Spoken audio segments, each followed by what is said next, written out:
marque de sympathie. Je vous assure que je ne m'y attends pas. Combattant de l'indépendance, aujourd'hui victorieux, je vous salue au nom du gouvernement congolais. À vous tous, mes amis, qui avez lutté sans relâche à nos côtés. Face aux grandes mutations qui tourmentent le monde en ce 20e siècle finissant, j'ai estimé, seul devant ma conscience,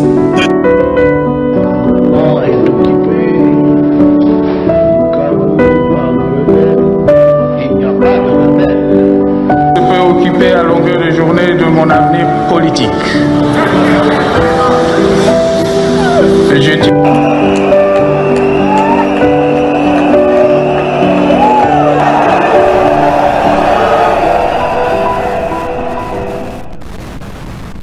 Le week-end a été chargé, l'église, et puis il y a eu certains qui étaient dans le bruit. De l'autre côté, les Anabato, n'est-ce pas, ils étaient concentrés, malgré Bamakambounionso, il y a certaines personnes quand même qui sont en fait concentrées sur ce qui est essentiel. Et puis, bonjour à tous et bon début de la semaine. Nous voici encore une fois de plus dans plateau Nabino. Il y a haut-parleur télévision, eux, ils sont partenaires Nabiso, n'est-ce pas? Et puis, à dater de ce jour, une bonne nouvelle. Et je vous demande de vous abonner sur République News TV. République avec Q-U-E. N'est pas comme la République na féminin. News. Et puis TV, Bissika Bogobanda Kolanda, Floride, les analyses. Et voilà. Mais sinon, je ne peux pas commencer cette émission sans pour autant saluer les DG de haut-parleur télévision, Gershom Mukendi, là où il est, je les salue. Également Issa, le superviseur, où Yazali Nassima ya caméra. Nous avons ça enfin que Bogo Kakomon a biso, Ndenge Bozo a biso na temps réel. Et puis, je vous salue tous, hein? Je vous salue en fait. Et puis, on commence cette émission avec la bonne chance. Na bandeko pe bana nyoso oyo bazosa la dissertation de l'eau. Nous pouvons dire bonne chance que là si ezali esika oyo batu il faut basepe là. Oui, merci beaucoup. Alors, il y a quelque chose de plus important à retenir parce que vous avez vu la photo de Willy Michiki et Willy Bakonga, excusez-moi. C'est lui en fait qui fit le ministre des enseignements quand on avait lancé la gratuité de l'enseignement. Mais il y a un élément très important, raison pour laquelle on enseigne la Kibacha photo nae. Il y a un élément très important que nous devons nous dire. Pourquoi? Parce que Willy Bakonga era babanda qui gratuité et enseignement na débit, vous dit que toutes choses au début est à la capacité. Mais ce qu'il faut retenir de Willy Bakonga est que la gratuité de l'enseignement, vous voyez comment est-ce que Zalaki n'a pas croque à jambe et tout, mais à l'époque, le salaire est Zalaki 155 000 francs. 155 000 enseignants, excusez-moi. Abandonné au foot à 155 000 enseignants et puis 100 000 nouveaux. Nouvelles unités, 55 000 nouvelles unités, 100 000 nouveaux non. Alors, mais ce qui me touche et ce qui fait en sorte que je puisse parler, c'est parce que à l'époque, les examens s'organisaient dans 145 territoires. Et les examens s'organisaient dans 145 territoires, qui, sous, n'est-ce pas, le leadership de Willy Bakonga, 5 millions de dollars à travers toute la République pour l'organisation des examens d'État et puis TENAFEP.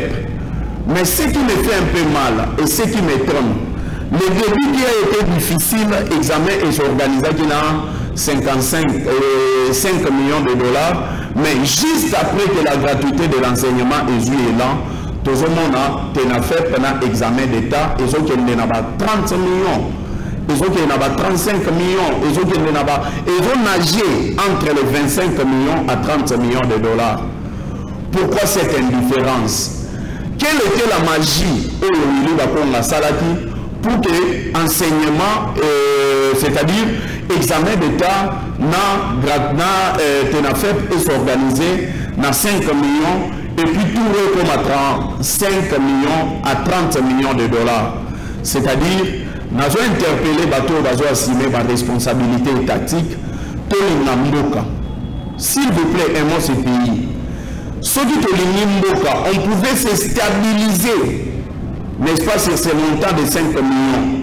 Il n'a que permettre à ce que Moussolo Moussoussou, n'est-ce pas, et que n'est-ce pas, pour soutenir le projet Moussoussou.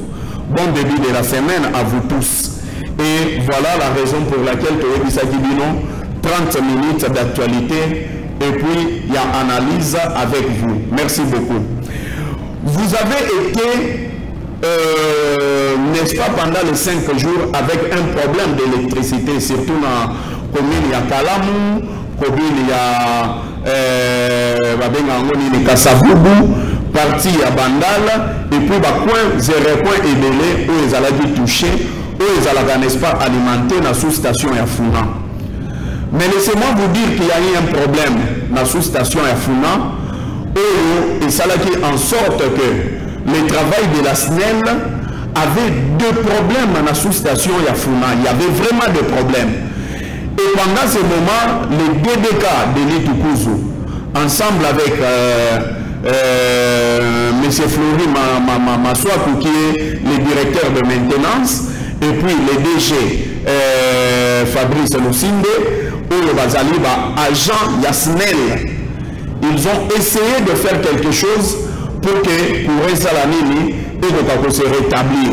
Mais ce que je demande à la SNEL, il faudrait à tout moment qu'il y ait des sensibilisations, c'est-à-dire il faudrait qu'il y ait, n'est-ce pas, cette harmonie entre vos abonnés, Nabino Batubozali, chef et entreprise.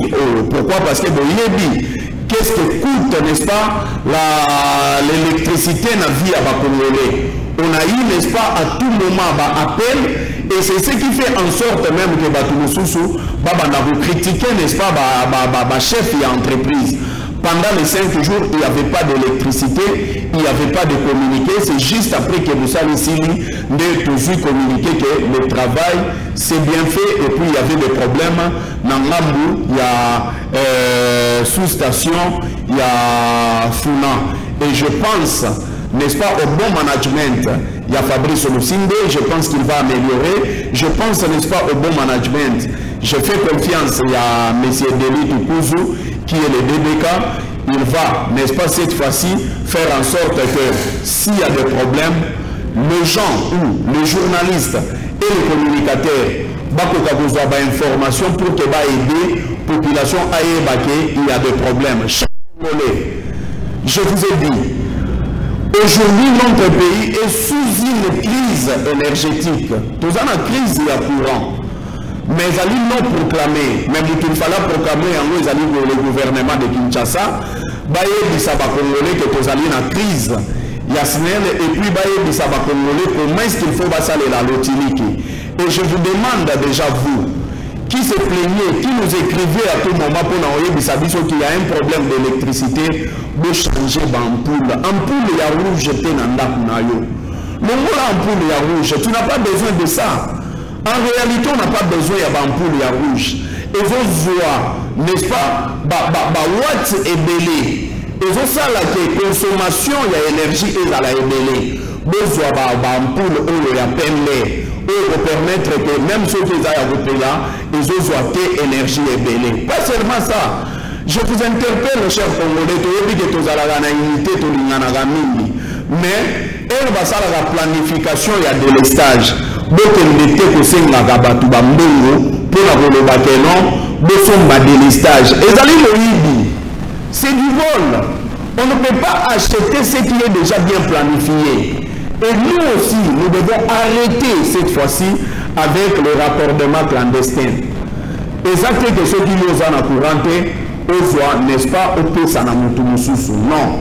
Il faut Koutika Yango. Si j'ai Kakamoko, parce que vous nous avez écrit avant ça, pour nous dire qu'il y a un article qui dit non à suspense, l'émission était tellement bien que c'est là qui tous voient plus de temps. Je vous ai dit que nous allons nous à bisoter. Tout ça 4 à 30 minutes. C'est normal. Mais on va faire cette fois-ci un effort que pendant les 30 minutes, tous les organismes tata si je pour que tout discute à Ramala, mon biso nabino. Tout le de la ville, il y a Kinshasa lelo. Mais avant tout le de la ville, il y a Kinshasa. Oh, on a voté, il y en a pas congolais nyoso. S'il vous plaît, Régis Onisanga, pardon. Nazo senga na ba congolais nyoso. Peu importe état ya papa na yo, peu importe état ya maman na yo. Zala fier na ye parce que ye muto abota yo. Attention qui papa za aveugle, attention qui maman za aveugle. Attention ko botama na famille moko pauvre. Zala fier ya ba parents na yo. Zala vraiment fier na bango. Ko kende ko defa ba boti te. Ko kende ko se faire passer te. Neti que vous allez dire moi na ya X ou bien Y, mais vous allez moi na été. Bebi histoire ya Ibrahim Kabila. Ibrahim Kabila au bozo monde. Ibrahim Kabila Kabolanga, cher Pesanga Ibrahim Changa Batuba Monelo Nazo Ebisa Bango. Vous connaissez l'histoire d'Ibrahim Kabila. Ibrahim Kabila a sali tolé la République démocratique du Congo, surtout à Kinshasa. Seulement parce que les gens aiment bien ceux qui critiquent au lieu d'aimer la vérité. Ibrahim Kabila, soi-disant fils biologique, il y a Mosé Laurent Désiré Kabila. Aya Awa, Namakambuya Aden. Alors, il faut ça la test, il y a Aden na Joseph Kabila. A Kekutu, pire encore, Kolobake Joseph Kabila, Azali Rwandais, Jeannette Kabila rwandaise, et puis Zoé Kabila Bazali Rwandais, Bazali Bandeko, Nayete. Or, Balobaka yango, que nous coûte yaka na ascenseur, mais vérité yaka na escalier. Ce qui m'étonne aujourd'hui, chers Congolais, c'est de constater que les parents biologiques ya Ibrahim Kabila babimi. Balobi que kombo na eza Ibrahim Kabila te, kombo na eza Emmanuel Kabamba Kazembwe, Atabino Moko. Comment nous pouvons être dans un état où nous avons la moukana et tongo abandi de critiquer l'autorité na makambu ya lukuta seulement parce que il y a eu des personnes qui n'étaient pas d'accord avec Joseph Kabila, ils l'ont utilisé pour ternir l'image de Joseph Kabila. Na 30 secondes, tolanda makambu wa parents na ye balobi. Ça étonne. Joseph Kabila a géré ce pays pendant 18 ans. Nous le devons du respect. Il a géré ce pays pendant 18 ans. De la même manière, nous devons du respect au président de la République, Félix Tshisekedi. Puisque lui aussi, il est en train de gérer. Mais je ne pense pas qu'après la gestion de Félix Tshisekedi, il va subir la même humiliation que Joseph Kabila a humilié. Et vous qui avez géré avec Joseph Kabila, ça m'étonne. Il y a vraiment même ceux qui ont été avec lui. Aujourd'hui, Joseph Kabila Bazalaki n'a par complaisance. Ce n'est pas bon.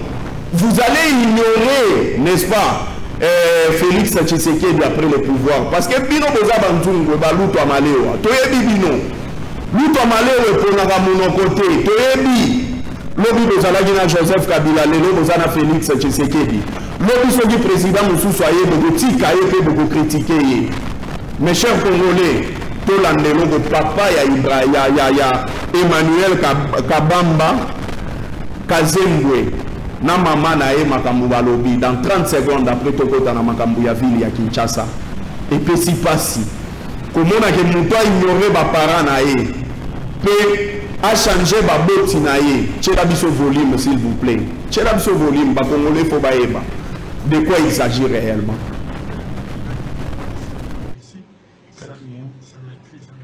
Quatrième, c'est Foko. fait les doigts et ça Bombassé. Il a fait les doigts Bombassé et puis il est avec son mari qui est aussi juriste. L'ensemble sont pour l'aider ici. Le cinquième, c'est Ndibou, Laurent Ndibou, qui est juriste aussi. Qui travaille à MCK. Et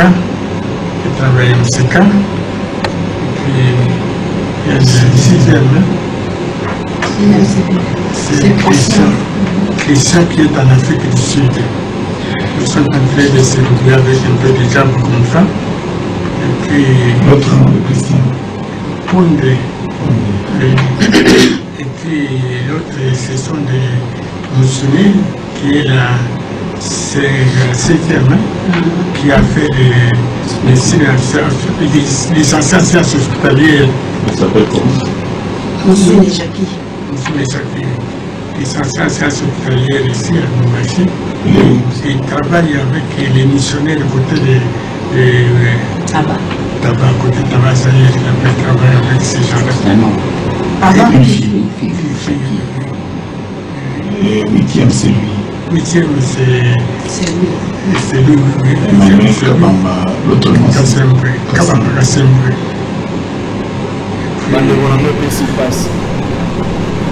Epesi pasi. Mais Mboko. Non, il a découragé, sans blague, il a découragé. Ibrahim Kabila. Nzoka zana baboti mususu. Nzoka muzaza papa na été. Mouze Laurent Désiré Kabila, za papa na été. Ce n'est pas grave. Comme Mboka Mboka Moko y a diffamation, et Mboka y a insulte, outrage, et il marche en homme libre. Personne ne l'inquiète. Personne ne l'inquiète. Il est libre. Il est libre. Il a même bâti campagne. Il y a même photo. Il y a président de la République actuelle, Félix Antoine Tshisekedi. Il y a Tchango aussi. Abattre campagne. La ville de Kinshasa. Na évité ceux qui ont une photo de Daniel Bumba. Très chers Congolais, je veux que nous puissions parler de trois éléments dans Makambouya ville à Kinshasa. Tokolobe la situation sécuritaire à ville à Kinshasa. Tokolobe la Makambouya transport et puis Tokolobe la Makambouya salubrité. Ce sont les trois éléments que nous allons évoquer. Daniel Bumba Lumbaki, c'est le gouverneur de la ville de Kinshasa. Il a presque 9 mois ou 10 mois à la tête de cette ville de Kinshasa. Il a été élu avec une majorité dans l'Assemblée provinciale. Il est député, n'est-ce pas, provincial, dans le compte de l'IDPS. Adjoint à Ezali Ebi Moulangi. Candidat, il y a Ngiringiri, je pense qu'il a aussi été élu avec une très grande majorité dans Ngiringiri. Je pense qu'il doit être le plus populaire peut-être à Ngiringiri. Ce qui me retient ici, c'était avant que Daniel Bumba puisse devenir gouverneur, il avait un programme pour cette ville de Kinshasa. Et puis il avait un slogan au Batubalinga Kemini, Kinshasa Zobom. Pourquoi aujourd'hui j'ai préféré parler de Kinshasa? Parce que, très chers Congolais, Kinshasa c'est la capitale de la RDC. La capitale de la RDC qui a pour superficie 9720 km². Kinshasa ezali munene koleka Rwanda, ezali munene koleka Mauritanie, ezali munene koleka Seychelles, ezali munene koleka Madagascar. Kinshasa ezali siège ya ba institution. Chers Congolais, nalingi bolanda makambo bien. Kinshasa ezali siège ya ba institution. Chef de l'État fandaka na Kinshasa. gouvernement, membre nyonso ya gouvernement bazala na Kinshasa. Assemblée nationale les alliés ba député atako qui va voter bino awa. Wapi bozala awa na Kinshasa. Mais ce qui m'étonne, très cher Congolais, je ne sais pas si Daniel Bumba projet oya lobola biso a somba yango. Je ne sais pas. Na évité ce qui Daniel Bumba projet oya yanango, oya présentant à l'Assemblée provinciale pour que va voter. Ils allaient du projet acheté. Parce que depuis qu'il est gouverneur de la ville de Kinshasa, il y a une détérioration grave. Ça, nous devons nous le dire. Une détérioration grave. Aujourd'hui, nous sommes en train de vivre des scandales. Plus que même gouverneur Olbaleka avant Daniel Bumba. Je commence sur la situation sécuritaire de la ville-province de Kinshasa. Très chers Congolais, la ville de Kinshasa, comme on est en train de vous le présenter sur la télévision, merci Isha. Ville de Kinshasa, on a et comme sujet à braquage. Bazo braquer batou même na Moyi, surtout na Moyi. Toutaki komona ba brakaki na Wileri na commune ya Lingwala. Tolongwa na Wileri makambo ya braquage, toyaki kokoma awa na Gambela. Na Moyi, ils ont braqué et puis bazui mbongo. Tokena lemba bautaki ko braquer. Toyena Inikine, il y a eu des braquages jusqu'à tuer des gens. Pas seulement ça, il y a eu encore une situation pire encore. Mopanzi Sangone Nononkuru, Bautaki Kokota Nanda Punaye. Vous connaissez Mopanzi Sangone Nononkuru, le DG à Congomani TV. Bautaki Kokota Nanda Punaye. Jusqu'à ce que Bazui Licheti, Bachena Mwana ya 5 mois. Mwana ya 5 mois, Bachena Licheti, Nakingwa. Bazui Mbongo, plus de $800, plus de 500 000. Bazui Bacheneti ya Mwasi na Ebakenango. Mais pendant ce moment, nous avons un gouverneur à la tête de cette ville. Pendant ce moment, nous avons un ministre provincial de l'Intérieur à la tête de cette ville. Au-delà de ça, nous avons le ministre national intérieur. C'est lui qui a la sécurité dans ses attributions. Il n'y a pas plus tard que hier, Nalemba, Bakata jeune Mogo Maboko. Baya Bakata et Maboko, je ne sais pas ce qu'il de quoi on a pour Fatouaza vivant. Ah, on a ville, il y a Kinshasa.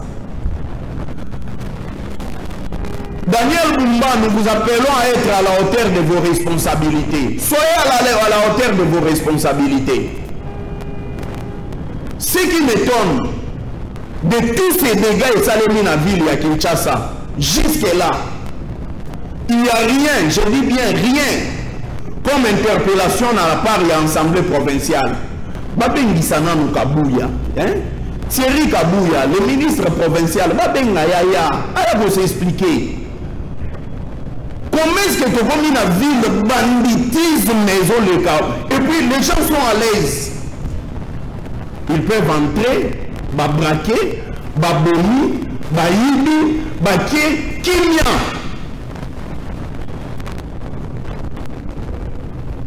Chers Congolais, pour une précision, dans l'Assemblée provinciale au Bomoni, député tout en Abaza et Union sacrée. Bagoye Sabino qui va soutenir la vision du chef de l'État. Député Bagoye Sabino. Nous soutenons la vision du chef de l'État. Nous aimons la vision du chef de l'État. Non. Aimer le chef de l'État, c'est bien faire le travail qu'il vous a donné. C'est ça, aimer le chef de l'État. Aimer le chef de l'État, si vous êtes le membre ou vous êtes dans l'Assemblée provinciale, c'est contrôler l'exécutif. C'est ça, aimer le chef de l'État. Aimer le chef de l'État, pour vous qui êtes en Assemblée provinciale, c'est voter les édits pour l'avantage, n'est-ce pas, il y a population quinoise. C'est ça aimer le chef de l'État. Bon, le chef de l'État, ceux qui veulent ça, la moussala na bino malamuté. Ça, c'est la flatterie. Très cher président de la République. Bato bayaga kaka boye. Babo flatter yo. Ils étaient nombreux étaient avec Joseph Kabila. Bazala wana babane gobeta maboko Kabila oumela mais lelo ce sont eux. Bazo critiquer Joseph Kabila. Eza bango kaka bato wana ozomona. Ville ya Kinshasa comme une insécurité. Ville ya Kinshasa comme invivable. C'est vrai pour nous les bandakala. Mais braquage ya lelo. Oh, les criminels va commis lelo. Daniel Bipa, Makambouana na Kinshasa, Toyebaki yangote. Ça c'est la vérité. Toyebaki yangote. Toyebaki bakuluna. Mais wana te Daniel Bumbate, wana Toyebaki yangote. Yonde venu le gouverneur ya Vilo. Tokotanga kombo na yo te soko gérer boutique na yo. Mais soko gérer mboka o bisotoza tokotanga kombo na yo. Ce n'est pas parce que nous sommes vos ennemis. Non. Loin de là, loin d'ailleurs, Toyebani pété. Loin. Mais nous le disons parce que les choses marchent mal. Rien ne marche, s'il vous plaît.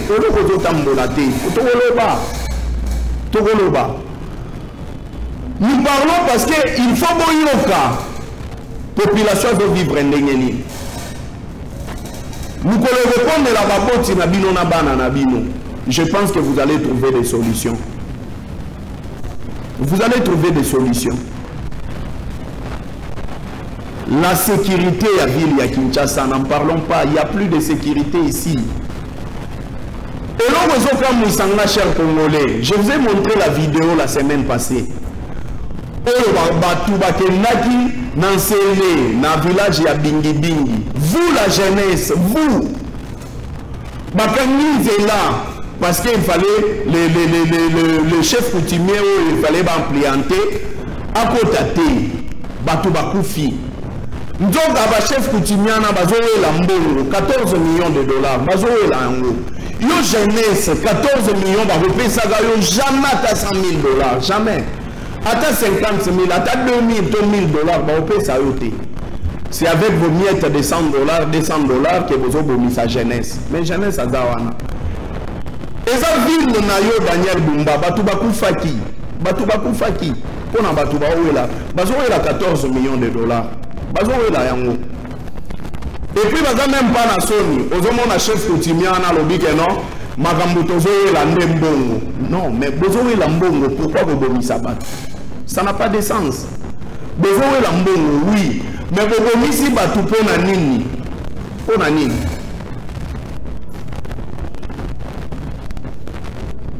Pourquoi Batouba Koufi?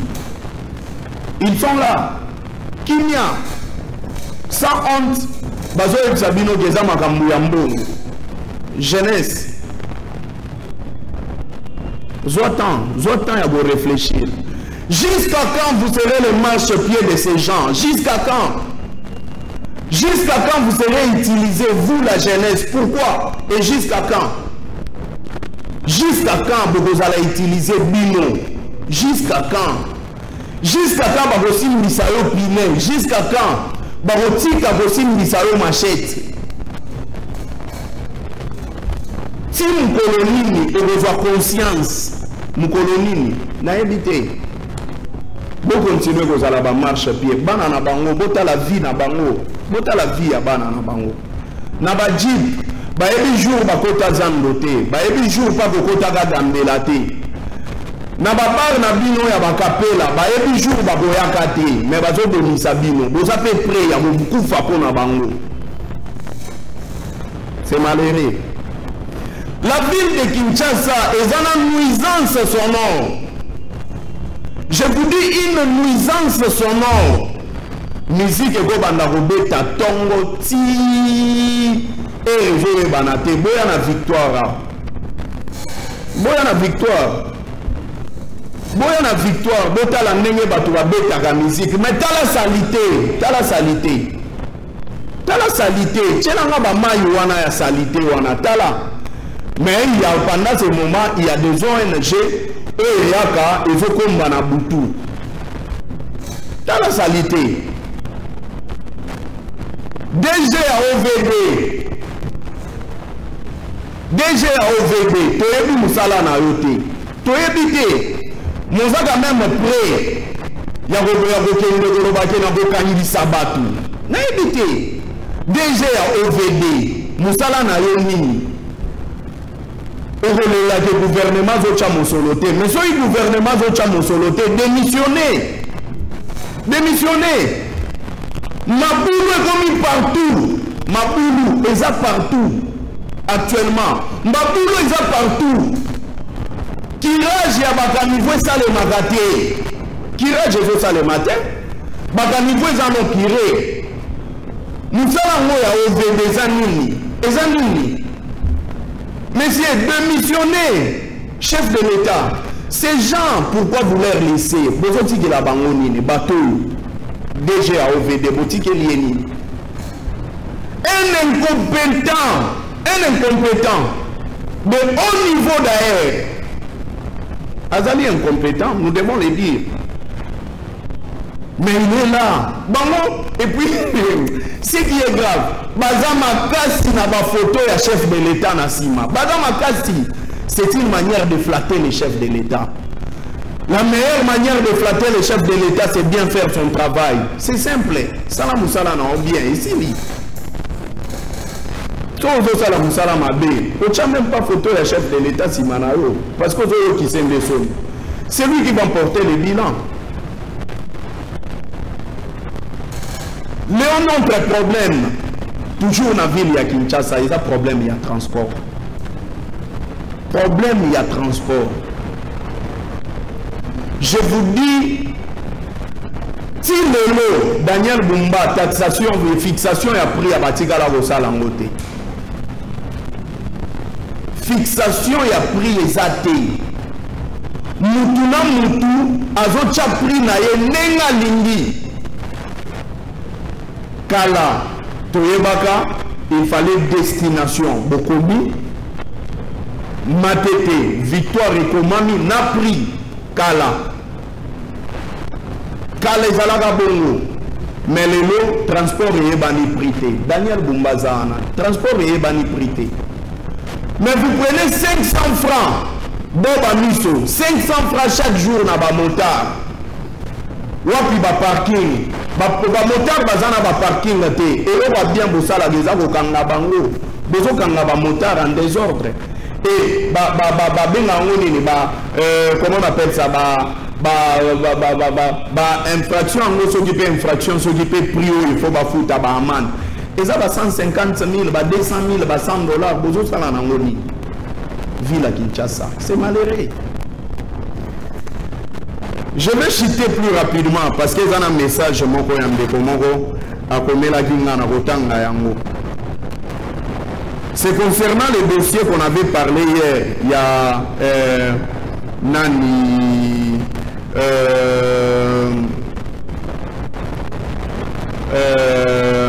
Constant Moutamba. Alors, Floride et Abisso Bilenge to soutenir Constant Moutamba. Bisso Bilenge to soutenir Constant Moutamba. Bilenge, il ne faut pas soutenir Constant Moutamba. Mais la question est celle-ci. Bilenge va soutenir Constant Moutamba pour Nani. C'est ça la question. La seule manière de soutenir Constant Moutamba est d'aller à quel de se justifier. Puisque ça me solo ya ba Congolais. C'est l'argent des contribuables congolais. Constant Moutamba. Avant d'évoquer ça, injonction en Bakanga Batu. On applaudissait.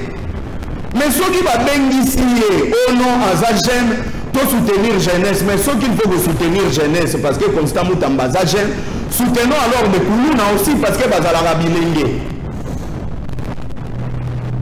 Monsieur Firmin Vonde, Toligny Tomona Moussale Salem, avec toute impartialité, Bola qui s'habille que vous n'êtes pas des politiciens. Vous n'êtes pas des politiciens, mais vous êtes des techniciens des droits. Place A est Zali Boloba A. Place B est Zali Boloba B. Si Constant Moutamba a détourné ou il a violé les lois de la République, qu'ils puissent subir les mêmes lois que Batognon. C'est simple, c'est ça l'état de droit. C'est ça l'état de droit. C'est ça l'état de droit. Oh, parce qu'on a un problème, on est allé bisoter. Parce qu'on a un problème, pour nous tout pas tinda constamment tambako t'as un problème, il y a batozate. Il y a tchaki comme ministre, il y a justice, batinda qui était poison, on a un problème là-bas. S'ils ont des problèmes, là ce n'est pas notre problème, mais nous voyons, n'est-ce pas, le droit qui doit être respecté. Je vous remercie. Je vous ai toujours dit que cette émission a un partenaire.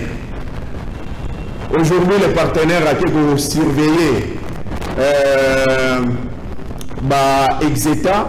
Il y a Exeta dissertation, excusez-moi. Il y a Bano Bazosa Lalelo, Olive Sona, je vous salue là où vous êtes.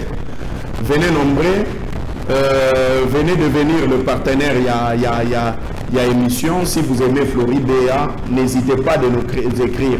Et abonnez-vous massivement à République News TV. Abonnez-vous sur notre chaîne YouTube République News TV. Au s'abonner, au aimer, au liker et puis au partager. On se voit la prochaine fois. Merci. Pour cette marque de sympathie, je vous assure que je ne m'y attends pas. Combattant de l'indépendance, aujourd'hui victorieux, je vous salue au nom du gouvernement congolais.